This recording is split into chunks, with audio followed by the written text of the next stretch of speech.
চেষ্টা করব। আমাদের টপিকের নাম হচ্ছে building material and quantity estimation technique. তো ম্যাটেরিয়াল সাধারণত তিনটা আইটেমে হয় বিল্ডিং এর, একটা হচ্ছে স্ট্রাকচারাল ম্যাটেরিয়াল, একটা আছে ফিনিশিং ম্যাটেরিয়াল যেটাতে অর্ণব আছে এখন, আরেকটা আছে এমইপি ম্যাটেরিয়ালস। এমইপি ম্যাটেরিয়াল মানে কি? Mechanical, electrical and plumbing. আমরা স্ট্রাকচারাল ম্যাটেরিয়ালস এর মধ্যে কি বুঝি? সিমেন্ট, স্যান্ড, এগ্রিগেটস, স্টিল, যেগুলা আমরা আরো স্লাইডের নিচের দিকে গেলে আরো ডিটেইলসে দেখতে পারবো।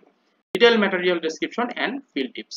সিমেন্টের ক্ষেত্রে cement is a building material made of limestone, clay and gypsum. Cement হচ্ছে একটা বাইন্ডিং ম্যাটেরিয়ালস, মানে কি জমা প্রদানকারী একটা হচ্ছে ম্যাটেরিয়াল। এটার কাজই হচ্ছে বন্ডিং তৈরি করা, বাইন্ডিং তৈরি করা, পাথর আর বালির মধ্যে বন্ডিং তৈরি করে ওটাকে শক্ত করা। এটা এই কাজটাই করে সিমেন্ট। এটার মূল উপাদান হচ্ছে লাইমস্টোন, ক্লে এবং জিপসাম।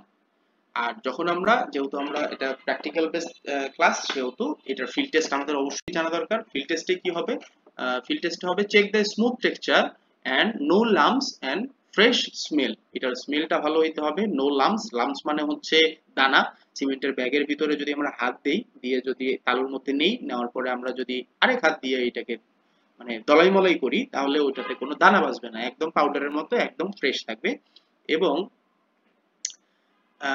এটার স্মুথ টেক্সচার হবে, মানে দেখতেই স্মুথ লাগবে, ভালো লাগবে, কোনো ধরনের কোনো মানে লাভ বা যদি আমরা এই হাতের তালুতে নিয়ে রাব করি, ঘষা দেই, এই যে আমি যদি নিচে ছবিটা দেখাই, এই যে এইখানে যখন এই যে এরকম করি, করার পরে স্মুথ লাগবে, এই যে এইরকম, এই যে আমার মাউসটা দেখতে পাচ্ছেন, এই যে এইরকম যদি টেক্সচার আসে বা ইউনিফর্ম কালার আসে, তাহলে ওই সিমেন্টটাকে আমরা ভালো বলবো। আর লাম বলতে কি বোঝায়? এই যে সিমেন্টের ভিতরে, প্যাকেটের ভিতরে দেখবেন কিছু কিছু সিমেন্টের প্যাকেটের ভিতরে এরকম থাকে, এইরকম থাকলে এই যে এরকম থাকে গুঁড়া গুঁড়া, আমি যদি এটা জুম করে দেখাই, এই যে এরকম গুঁড়া গুঁড়া যখনই থাকবে তখন বুঝবেন সিমেন্টটা ভালো না, হয়তো ওয়েদারের টাচে আসছে অথবা এটার এক্সপায়ার ডেট শেষ হয়ে গেছে।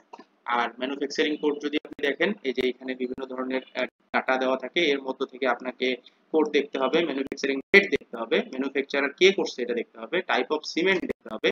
ধরেন টাইপ অফ সিমেন্ট কি? টাইপ অফ সিমেন্ট হচ্ছে সিমেন্ট প্রধানত দুই প্রকার হয়, পিসিসি আর ওপিসি। এই পিসিসি মানে আপনার হচ্ছে পোর্টল্যান্ড সিমেন্ট, আর ওপিসি হচ্ছে অর্ডিনারি পোর্টল্যান্ড সিমেন্ট। এই পোর্টল্যান্ড সিমেন্ট আর অর্ডিনারি পোর্টল্যান্ড সিমেন্ট কি, এটা আমরা যখন সুপারভিশন কোর্সে যাব তখন আরো বিস্তর আলাপে যাব, ওইটাতে আমরা যাচ্ছি না আজকে। আমরা এই সিমেন্টটা কোন টাইপের দরকার, আপনার সাইটে যদি বলা থাকে আপনার পিসিসি সিমেন্ট, আপনার যদি বলা থাকে ওপিসি সিমেন্ট, তাহলে আপনি ওইটা চেক করে নেবেন। আর হচ্ছে সিমেন্টের গ্রেড কত, কত পার্সেন্ট ক্লিনকার আছে, কত পার্সেন্ট লাইমস্টোন জিপসাম আছে, এগুলো আপনাদেরকে দেখে নিতে হবে। আর কি কি সাইড টিপ আছে এখানে? আমাদের কালার টেস্ট, সিমেন্টের should have uniform grey colour, অবশ্যই কালারটা ইউনিফর্ম গ্রে কালার হবে এবং একটু হালকা গ্রিনিশ শেড থাকবে, গ্রিনিশ মানে সবুজাভ ভাব থাকবে, এইটা হলো সিমেন্টের কোয়ালিটি ভালো আছে। Hand feel test, when rubbed the between two fingers, আমি যেটা বললাম, cement food feel smooth and no gritty, কোনো ধরনের কোনো বাবলের মতো হাতে লাগবে না, একদম স্মুথ থাকবে। আমরা ট্যালকম পাউডার দেন না, ট্যালকম পাউডার হাতে নিয়ে যখন গায়ে মাখেন তখন কি কোনো ইয়া থাকে? একদম স্মুথ থাকে না, ওইরকম স্মুথ একদম।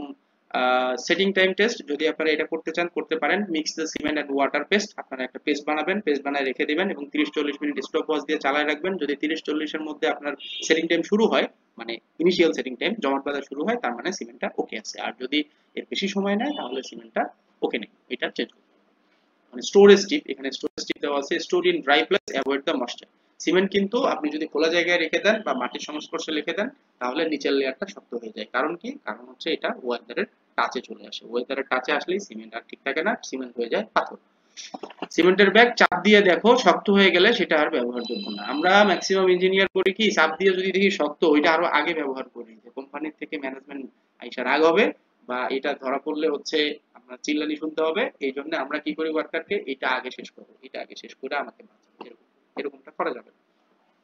ঠিক আছে? এটা হয়ে গেলে আপনার সিনিয়রের সাথে কনসার্ন করে যে স্যার আমি এটা ব্যবহার করব কিনা, ব্যবহার করলে কোথায় ব্যবহার করব। এটা ব্যবহার করার সাইটে যদি আপনি কস্ট সেভ করতে চান, এটা ব্যবহার করার অনেক জায়গা থাকে, যেমন ধরেন টেম্পোরারি কিছু কাজ থাকে, যেমন এটা করে আবার ভাঙতে হবে, এরকম জায়গায় আপনি ব্যবহার করতে পারেন। বা টেম্পোরারি একটা সিসি করতে হবে, বা আপনার সাইটে র্যাম টেম্পোরারি বানাইতে হবে। ধরেন আপনি এই পুরো প্রজেক্টে গাড়ি ওঠার জন্য একটা র্যাম বানাইতে হবে, ওইটা আমি প্রজেক্ট শেষে ভেঙে ফেলবো, ওই রকম জায়গায় আপনি এই জিনিসগুলা ব্যবহার করতে পারেন। মেইন স্ট্রাকচারে এগুলো ব্যবহার না করাই ভালো। এই যে আপনি সিমেন্ট স্টোর করবেন এইভাবে, এই যে নিচে অবশ্যই গ্যাপ থাকতে হবে, আর এরকম স্ট্যাক করবেন, এই মাঝখানে ফাঁকা রাখলেও হবে, না রাখলেও হবে, বাট অল্প ফাঁকা রাখাই ভালো, বেশি ফাঁকা রাখলে বাতাস ঢুকবে। এবং এরকম ভাবে পরে আপনি পুরা জায়গাটা পলিথিন দিয়ে কভার করবেন যেন সিমেন্ট দেখতে পাওয়া না যায়। তাতে কি হবে, বাইরের বাতাসটা যাবে না, এবং যখন প্রয়োজন হবে এক সাইড থেকে পলিথিন উঠাবে, উঠায় এক সাইড থেকে নেওয়া শুরু করবে। এই যে এই বেচারা দেখেন এক সাইড থেকে নেওয়া শুরু করছে, এই যে এইখানে দেখেন এখানে কম, এদিকে বেশি, এক সাইড থেকে পলিথিন উঠাবে, আস্তে আস্তে নিয়ে আসবে, আবার কাজ শেষ, আবার সুন্দর করে ঢেকে রাখবে। এটা হচ্ছে অ্যাকচুয়াল প্রসিডিউর সিমেন্ট স্টোরেজ।